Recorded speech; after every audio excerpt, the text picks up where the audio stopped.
This is the TheAndresSegovia Show. Greetings, everyone, and welcome to the TheAndresSegovia Show. For those of you that are new around these parts, I am your host, TheAndresSegovia, broker out here in the People's Democratic Republic of California. On this podcast, I deal with business, tech, and California issues. And my guest today is no stranger to tech issues. She is the author of the book Loomered, How I Became the Most Banned Woman in the World, Laura Loomer. Welcome to the TheAndresSegovia Show. Great to have you on. Thanks for having me.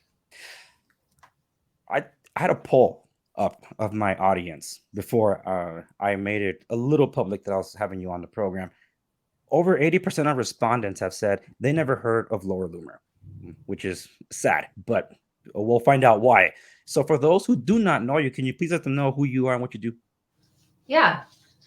Well, thanks so much for having me on. And I'm Laura Loomer. I'm an investigative journalist and activist, and I also happen to be the most banned woman in the world.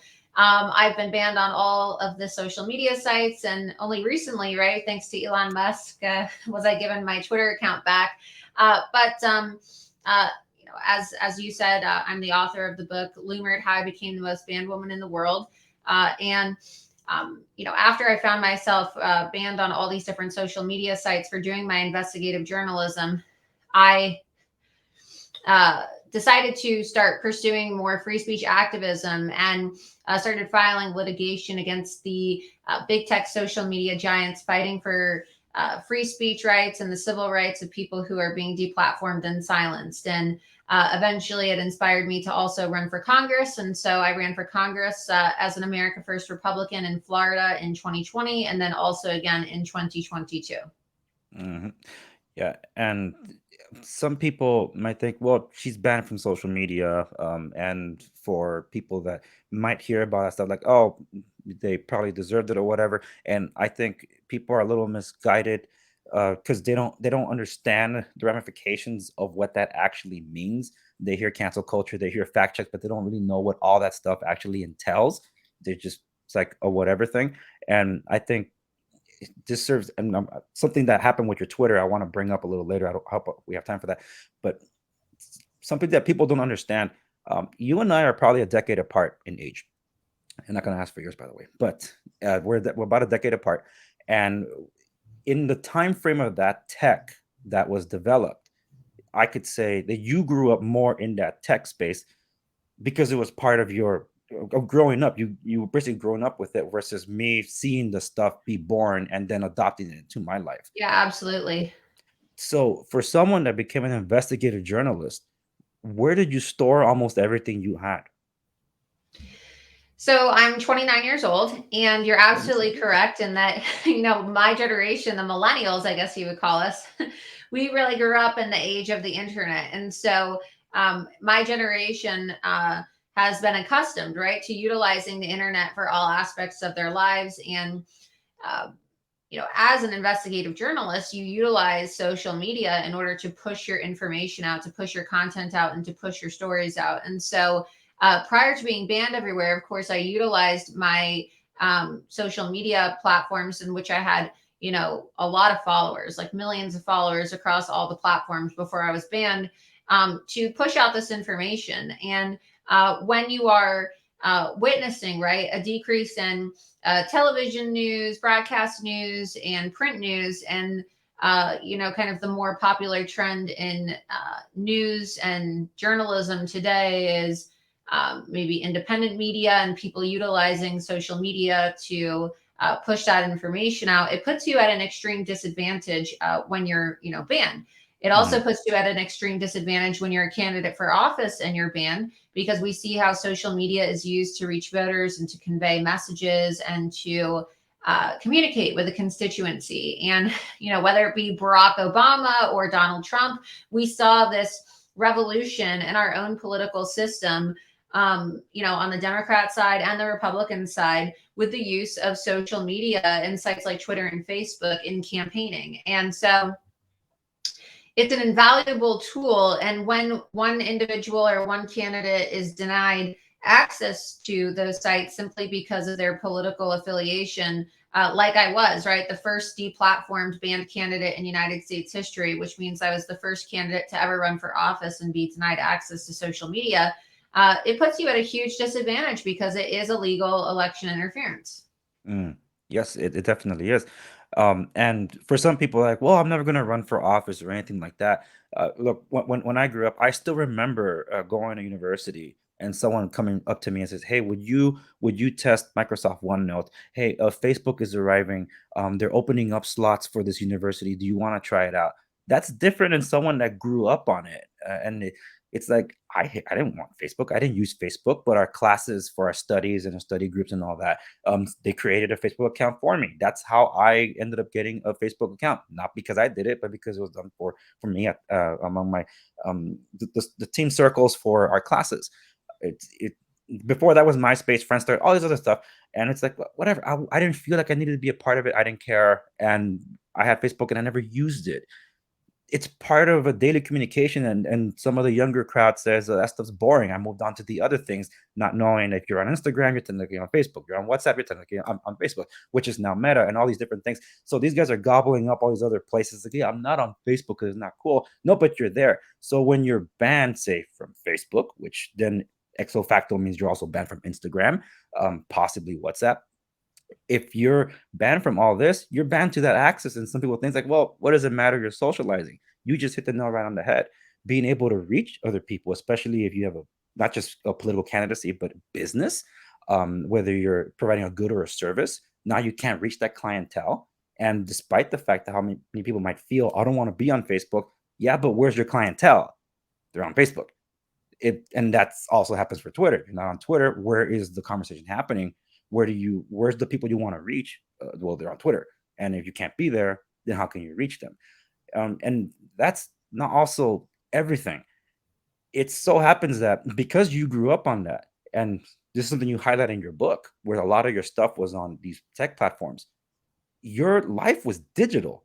And I'm sure many people, including from your age group and younger, all their lives are digital. And it's like you lose access to that. I've had it where I left my wallet at a mall once and I didn't panic. I left my phone once and I panicked. The difference being that, hey, that's my life there. Yeah, but someone else could take your identity, your money, and all that. Yeah, but my life is on the phone. Yeah, this That's day what and you age, lost access to. all your money can be on your phone, right? And Yeah, so exactly. it's not like just losing your ID or your bank card and you call and you get it deactivated. A lot of people have their bank cards now stored in their phone, right? Hmm. A lot of people have their money on their phone. And if you lose your phone, you're losing everything in the sense that there's an app for everything. And we have put all of our lives onto this device, right? And so Yeah. um I don't think that people who grew up in a different age, like an analog age, right? Hmm. Like our parents or grandparents, they didn't grow up with social media or the internet. So for them, it may sound melodramatic, but when your entire livelihood originates from you being able to, utilize the internet, or you went to school and you paid for a degree in the field of journalism, like I did, and you're not able to utilize it unless you're able to distribute your content, you start to see that these are not just free speech issues. They become civil rights issues when, Hmm.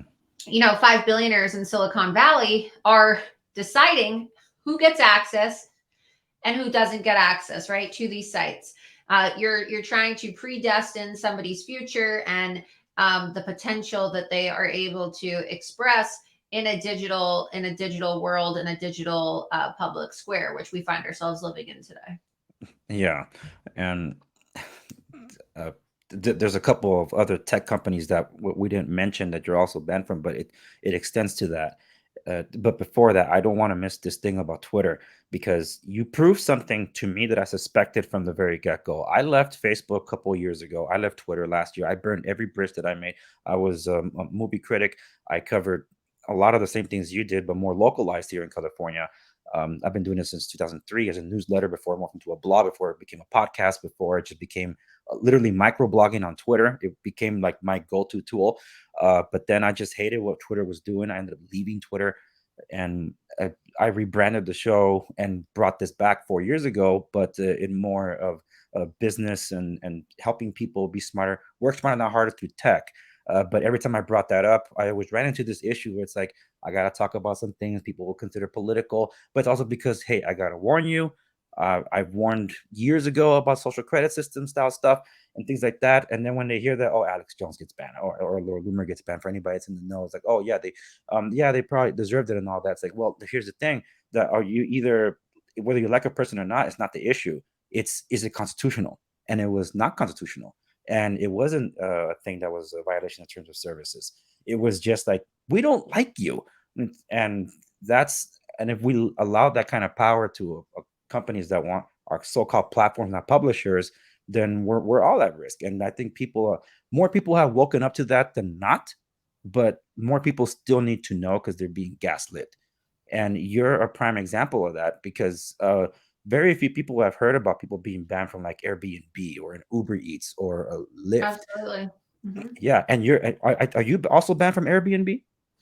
Yeah, so I found myself banned from Airbnb, Uber, Lyft, Uber Eats, PayPal, GoFundMe, Instagram, Facebook, Twitter, Clubhouse, you name it, right? I mean, even Chase Bank once shut down my online access to my bank account. So, I've been banned in incredible ways. I've even been banned from being able to own or possess a firearm by the FBI simply because I confronted and exposed James Comey, the former FBI director, in one of my investigations. So, we see that they like to target people, and Elon Musk who now owns Twitter, has been confirming a lot of this, and we've been gaslit. I think that's the perfect word that you used, right?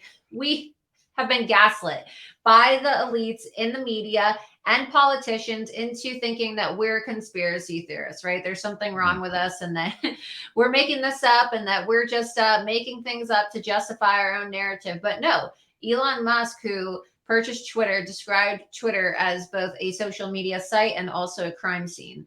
And he has Yes. been transparent, and he is, releasing this information in the form of various Twitter files to expose to people the truth of what's been happening at these companies. And it turns out the conspiracy theorists were right all along.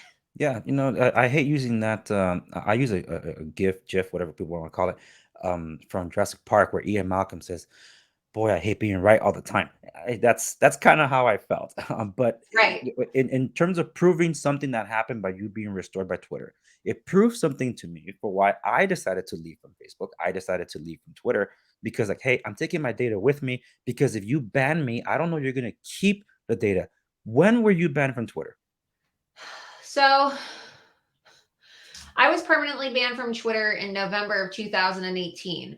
And then in November of 2017, I had been unverified on Twitter. Yes, yes. So, my the censorship of my Twitter account was a multi-year process because it really began to be censored in 2016. But Mm. then I was fully banned permanently in 2018, November Yeah. 21st. So they And censored it. I They was censored banned for improbably. simply calling Ilhan Omar anti-Jewish and exposing the fact that she was pro-Sharia. I had been exposing her extensively while she was running for Congress before, of Mhm. course, she was elected in 2018. Yeah. And my investigations exposed how she married her brother and how she has all these ties to terrorist organizations, and some of her previous ties to anti-Semitic organizations. And Twitter banned me for hate speech, for simply criticizing an elected official and actually reporting the truth. And now, years later, turns out everything that I said was 100% true. And I ask myself, like, how many other people have been silenced or banned or Mhm. shut down for simply reporting things that turned out to be 100% true? Yeah. But it also highlights one thing though, because yes, you were censored and throttled between 2016 and 2018 when you were permanently banned. Permanently banned. They held on for your data for at least 4 years. When you came back on, it's like, oh look, I got my keys to my stuff again. Yeah. And that's the thing that expected, that if people were banned from Facebook and everything else, hey, they kept the data. It's like, hey, it's ours now. And they Well, kicked and you I out. thought that I was never going to get it back. So when Elon Musk said that they were going to reinstate the accounts of people and that you were going to get everything back, I mean, they must be collecting people's data, just like you said. And it's not like they delete your account and they delete your data. They're holding on to it. And so what are they doing with that data, right? And that opens up a whole Absolutely. other can of worms with privacy issues and, data mining. And this is exactly what these companies are guilty of doing. So I would say that big tech tyranny is the biggest threat facing our country and the entire world today. And when you look at all the chaos in the world right now, whether it's the economy or immigration or, voter fraud or, people dying from COVID vaccines, all of it is traced directly back to big tech censorship because we're in these positions because the elites censored us from getting information out that could have actually prevented things from happening, right? So you're seeing a lot of people drop dead from the vaccine. You're seeing people have health issues, right? You said you talked about this. Well, it's an issue when you talk about issues locally in California, the mandates, right? And the Oh, lockdowns absolutely. and how people were being censored for pointing out that Gavin Newsom was walking around and going to posh restaurants and, French while Laundry. everybody was being threatened with lockdown orders and told that they couldn't go out to eat and that their businesses had to be closed, he was having dinner at 5-star restaurants and renting the place out. So, Can't make and that when stuff you up. post those videos, you would get banned. So there's nothing illegal about posting that information, but because it's inconvenient to the narrative of the elites and the people who are pushing this new world order, which they're using censorship as the tool to get people on board, right? They ban you. They ban you if you're a political dissenter. And so that's why censorship is so dangerous. And that's why, as a journalist and as somebody who's been banned and deplatformed, even now that I have my Twitter back, I'm still advocating for people and fighting for free speech because the conversation about Twitter is very surface level. It's not just Twitter, as we just pointed out. It's banks, okay? It's food delivery apps. It's rideshare apps. It's payment processors, Airbnb, right? So all types of different apps and services are deplatforming people and silencing people simply because of their viewpoints and their constitutionally protected speech. And when we talk about censorship, a lot of times people only talk about in relation to Facebook and Twitter or Instagram, and they forget about all these other elements. Yeah, and it becomes a social credit system when you even consider LinkedIn, which is owned by Microsoft. Because if you were banned from Microsoft, guess what that means? You're banned from someone like me that relies on OneDrive for a lot of the different things that I do. I have Right. terabytes of data in the cloud, and the cloud literally means someone else's computer. And in this case, the tech space through their data farms are the ones that are storing all of your data. And then it can even go to the microscopic level when we talk about metadata, a bunch of zeros and ones. That's what people don't know, that it goes to the basics of that. And we've been tracked long before the smartphone even existed. And we can also point to the metadata. That's a passing reference to 2000 Mules. I wish they did a little better job in explaining it, but it's pretty good stuff. Now, with all that's been said with respects to you being banned from all this, you and I got connected sometime over the summer when I was really diving into your book, and I sent a picture via Getter highlighting some text that you wrote in your book, where you said that big tech tried to erase you, and Yeah. people forget you. More than 80% of my audience who knows Project Veritas, which you failed to mention, by the way, that you worked with Project Veritas, Right. and Well, there's like there's so much to talk about, like in the time span of an interview. But exactly.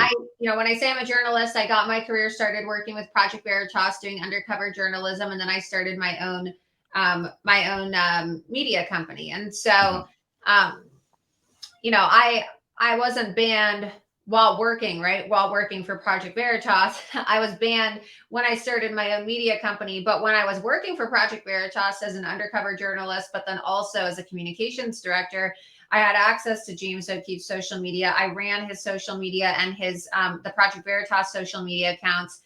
And I will tell you that we were censored during the 2016 election when we were releasing our voter fraud series exposing Hillary Clinton's voter fraud activities. And so this was something that was happening, even during the 2015, 2016 presidential race. And I got to witness it firsthand. Mm, And it went years without being addressed. I mean, think about that. 2015 to 2020, 5 years, okay? And no one did yeah. anything about it. And now finally in 2022, someone's actually, they're finally starting to talk about it.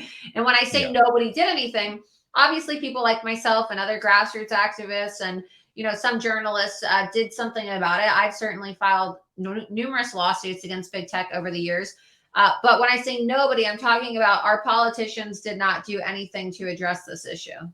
Yeah, and because we're also short on time. There's two things that I want to get out of the way before picking up on what you just said. Um, I got reacquainted with you because I remember you from the Project Veritas days. That's how I got to know you, the whole Loomered thing. Yeah. And when you confronted Jack Dorsey not too long ago, it was about 18 months ago or so, I'm like, she still got it. And for those of you watching in more recent time, some even argue that Kevin McCarthy is getting Loomered. So and Yeah. it's like you still got it. And the thing is, that there was a period in time because I took that picture of that text when I was reading it and I sent it to you because like big tech almost made me forget about you. But leading up to the 2020 election is when I started testing out other social media platforms. I ended up on Parler. And when Parler was taken down, I ended up finding Gab. And on Gab, I found you. I'm like, holy Yeah. smokes. I thought she was gone. And then Getter popped Exactly. up. And You were on that's what they Getter. do. They try to make people erase you. And now that I'm back on Twitter, people who didn't get on Gab or Parler or True Social or Telegram, they're like, "Oh my God, I forgot about you. Where have you been these last 4 years?" Right? And they literally forget you. And that's the whole role of Hmm. censorship. And it's scary because, when you're in this millennial age group, and maybe, for people who are older listening, they don't relate to this so much because times were different. But in this day and age, you don't really always remember. I mean, sometimes you remember your friend's birthday or your family's birthday. I certainly, do. But Hmm. if you people generally see like when it's someone's birthday because they get a Facebook notification or they see something on their Instagram or something pops up. When you are banned, people don't get any updates from you. They don't get to see what you're doing. They don't get life updates from you, Hmm. and then eventually you just start to you become a distant memory in their mind. And Yeah. that's pretty awful because it's a very isolating feeling. And so, not only is censorship a tool to silence people and oppress them and, to quell political dissent, but it's also a way to isolate people and to make people feel alone. Yeah, and you do open up about that in your book, which is one thing I'm going to tie into. But before I lose the point, this thought was that when I found out you wrote a book after connecting with you, I'm like, oh look, she wrote a book, and I saw that on Parler. That's how I think we first connected on Parler before we Right. connected on the others. But uh, you wrote an entire chapter exclusively dedicated to the shooting of what happened in Las Vegas. Hmm. That's very near and dear to me because my sister-in-law was supposed to be there and canceled at the last minute. Okay. And I'm like, holy smokes, imagine you had gone. She is the mother of 6 children now. So my family would have been without all those other kids. So when you wrote about that, I picked up your book. I read your book kind of like a Christopher Nolan movie where I was kind of jumping around the book because I wanted to get to that chapter, but I was just so like engrossed in the first couple of chapters. By the way, James O'Keefe wrote the foreword, so that's really cool. And you call him a Yeah. brother, which I think is beautiful. Well, when I finally got to that chapter, I'm like, you were the one that was showing the elevator things because I had forgotten it was you. That was Was me. that Paris? And It that's was the thing, a Paris. lot of people forget, right? Because when they erase all of your journalism, people forget, what Yeah, you did.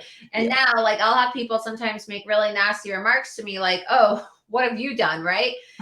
Like when I'm criticizing politicians or exposing something, and they'll say, "Oh, it's easy for you to be a keyboard warrior." And then when I Oh, show them or tell them, they have no idea because of the censorship. So yeah, it really creates an information blackout. And yeah. it's scary to think how your entire resume can be deleted and wiped from the internet. When you would Google my name, it wouldn't show any of the stuff that I had done or any of the work I did because Google, of course, when my Wikipedia page, they just lied about me and accused me of things that I never did Yeah, while completely erasing, right? All evidence yeah, of my videos and my investigations online. So um, it was pretty scary. And that's what's happening in our world today, where they can, in the click of a button, with the click of a button or an algorithm, they can make you disappear. Yeah, delete your existence. And it is to that that folks, for those of you listening on the audio or tuning in on one of the video platforms, any references and all links to Laura Loomer will be available in the show notes accompanying this episode at www.TheAndresSegovia.com. Laura recently had an epic Twitter space. I believe that was on crypto lawyers, and I'll be leaving a link to that. It was a 5 hour thing, but there was Yeah, it's like 5 hours. yeah, Yeah. but the last hour contains discussions about the Las Vegas shooting. Unfortunately, I think the best in-depth discussion was, I think it was an off-the-cuff live stream you ended up doing with I think is Dalton Clotfilter around back around Thanksgiving or so. Around Where about the things about the Las Vegas shooting. yeah, yeah, it was like an hour and a half cozy live TV thing, but unfortunately, the replays only last for a few days, and afterwards it's gone. That's why I wish was stored because I was just like lost in it. And then they were showing some of your old clips of when you took care of that business. This is before you came back on Twitter, by the way. So I'll be leaving links to at least the Twitter space for people look up more into this. But that's why I picked up your book, and I ended up when I read through your book recently, was making the rounds on Twitter because of Capitol Hill and all this. There was a discussion about like, oh yeah, the time when a Republican auctioneer was shouting down Laura Loomer, who was speaking at one of these um, tech Big hearings, tech where hearings, yeah. yeah, and they shouted you down. Now the backstory behind that was what you talk about what happened afterwards, because if I'm not mistaken, that's the moment where you go to the bathroom and felt alone. Wasn't that the moment? Yeah, and you're talking about the tech hearing where Jack Dorsey was asked to testify in Congress about censorship, and I stood up and confronted him during the hearing, and Republicans shouted me down and asked for the police to escort me out, even though I was calling Jack Dorsey out for lying to Congress about censoring conservatives, right? So Yes. the Republican Party has been a problem when it comes to censorship. They love blaming the Democrats, and I'll tell you, as a Republican, and as the most banned woman in the world, and as somebody who ran for office with no social media, I asked the Republican Party for help, and they did nothing because they're in on it, right? They Yeah. also want dissent to be quelled. They don't want an America First movement. They want to have the uniparty establishment, rhino leadership controlling everything. And so, it was that moment that I realized like how big of an issue this was and how much of an uphill battle it was going to be to defeat, all the censorship, because it's not just leftists, right? It's not just Yeah. one-sided. Both sides are benefiting from the censorship. Both sides are complicit in the censorship and the election interference with big tech. Yeah, and that's absolutely awful. And that's something that I didn't expect to get from the book. I thought it was just going to be an overview of some of the things that you went through. But no, this is getting to know Laura Loomer, the person, and that's what I found. That was my biggest takeaway from the book. But it was that moment, as someone that's also felt alone despite being surrounded by love. I'm a suicide survivor 5 times. Felt I'm still here, and yeah, I felt you, and how they tried to get you to Epstein yourself, and that was not wait, Epstein didn't kill himself though. But that's what they wanted to get out of you, and I'm glad that you didn't. We need you. You're a powerful voice, and they can only slow you down, but they can't stop you, and that's why I wanted to reach out to talk to you. And unfortunately, Yes, we definitely. don't have as much time, and because you got to get going back to Well, work, but I'll come on again. The only reason why it's short tonight is because when I had booked the interview, I wasn't planning on coming on an impromptu trip to Washington, D.C. So I had booked my travel yesterday. So it was kind of a spur of the moment thing to come out here when I was watching this speaker vote, and decided that I needed to come out and hold the establishment accountable and confront people who are voting for McCarthy for speaker, because he cannot be speaker.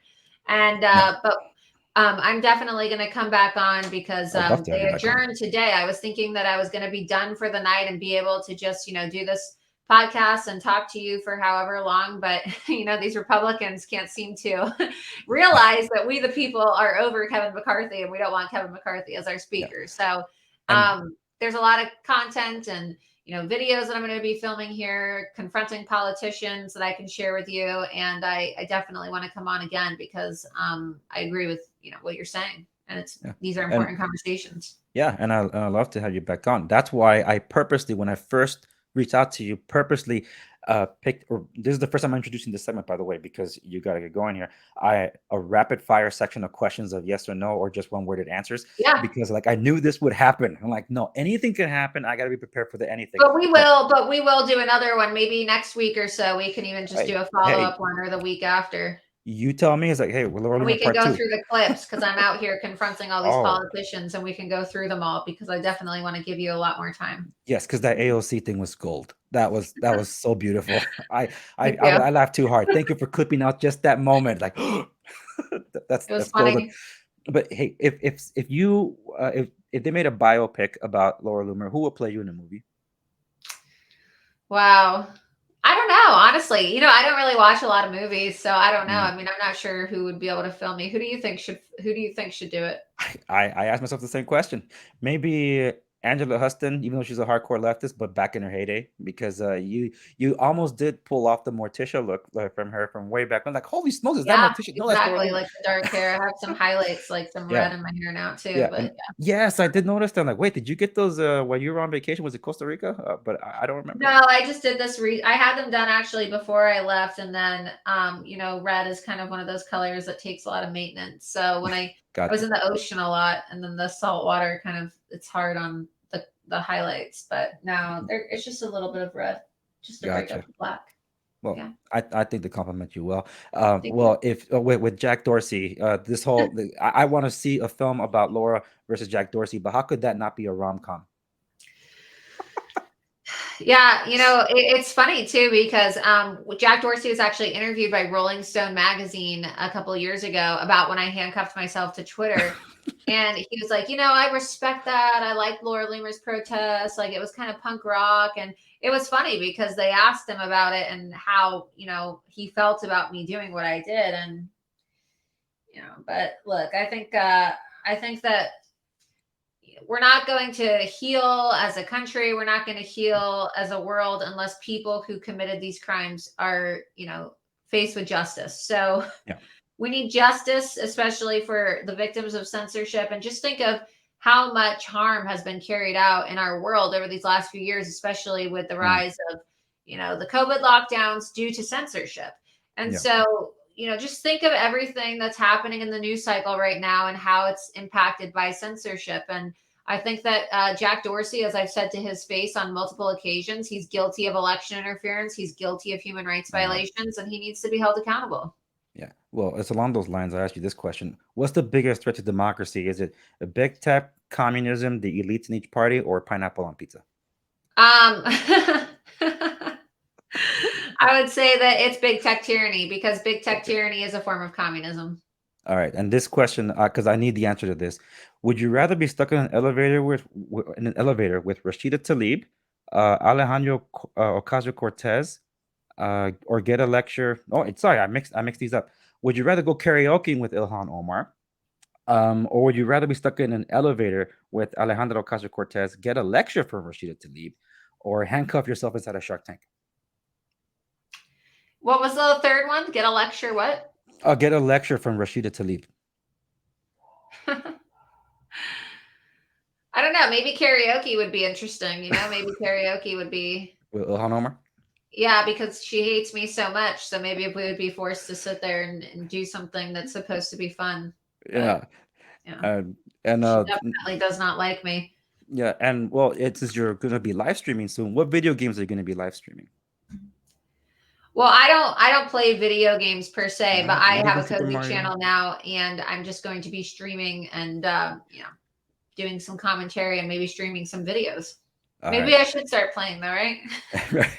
Any Last good question. recommendations? Like what should I used to play a lot when I was a kid. I used to love my Nintendo, Oh, but I don't Nintendo really never play gets anything. old. But when I was a kid, I was addicted to my Nintendo. It never gets old, and it's pocketable now, so you could take it everywhere. Last question I'm going to leave you before we sign off everybody else. What's better satire, The Onion, The Babylon Bee, or CNN? I like Babylon Bee a lot. But yeah, I mean, I don't know. The Babylon Bee actually turns out to be real news because the satire eventually ends up turning into reality. And the Babylon Bee has seen this, that a lot of their stories end up turning out to be real stories. So I would say that CNN is just full blown fake news. It's not even satire, but But I really I like Babylon Bee stories. Yeah. All right. So that's a tie between CNN and Babylon Bee, with Babylon Bee being more trustworthy.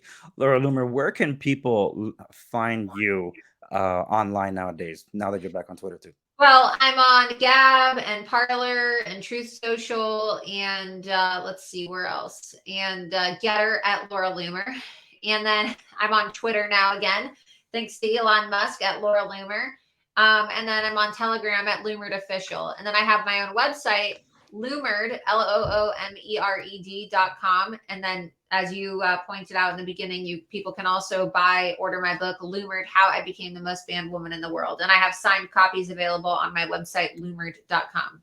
All links which will be available at the show notes accompanies episode at www.TheAndresSegovia.com.